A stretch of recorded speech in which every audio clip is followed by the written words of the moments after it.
It's hard to say that anything would shock or surprise me anymore.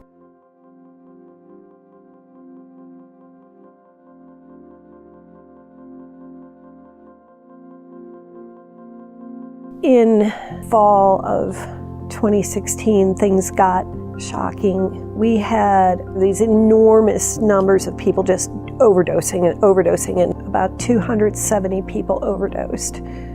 That was shocking, and it felt like, when and how will this ever end? And I went back to this project idea that Dan Horn and I had a few years ago, which was to follow the heroin epidemic 24/7. I think we were both struggling with how we can get people to pay more attention to some of the stories we were doing. I think people had become immune to this a little bit. They'd heard so much about it, they read so much about it, we'd been writing so much about it that I think at some point people started to tune it out. And we knew this story was a big one because so many people were dying and suffering because of this epidemic. People would walk by and no longer see, would hear about, and probably felt numb to. We just wanted to show what an epidemic looks like. So that's what we decided to do. Go 7 days covering every aspect of this epidemic. We had a lot of meetings at the front end about what we expected from reporters and how we wanted this to come in. It was great because the staff totally bought into this idea. Everyone embraced it. And we were asking them to do some difficult things that some reporters don't do every day. This kind of reporting, narrative storytelling where you immerse yourself. Many of the young journalists had never done sheer boots on the ground, observational, cinematic kind of reporting, which means that you're not to stand there and say, how do you feel about the heroin epidemic?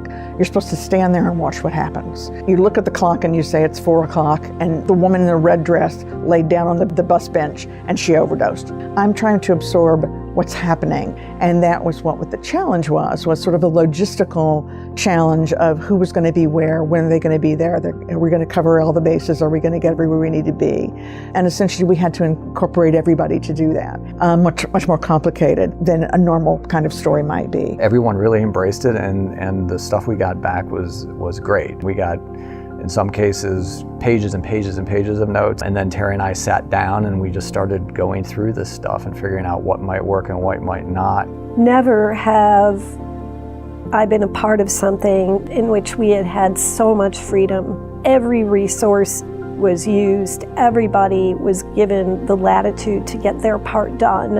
I was really touched by how much passion everybody had and just went for it, got it done. The hope was that each of these scenes would capture a moment in this epidemic. We weren't going to spend a lot of time explaining, what the problem was or how serious the problem was. We're just going to show people this problem. And the only way to do that was to say, day in and day out, it is eating our emergency personnel, it is eating our courtrooms, it is eating our jails, it is eating patients of social workers, it's eating the child welfare system. But you needed to sort of present it in this almost global and frankly staccato way that said, and now it's 1 o'clock, and now it's 1:15, and now it's 1:30, and essentially it continues to happen.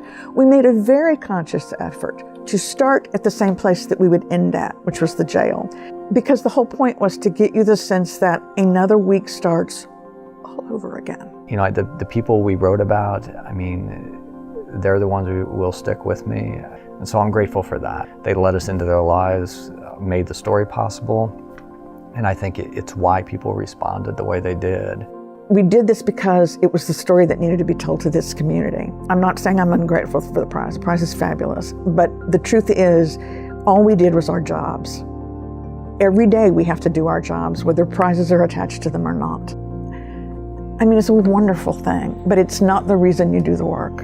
It was kind of a relief.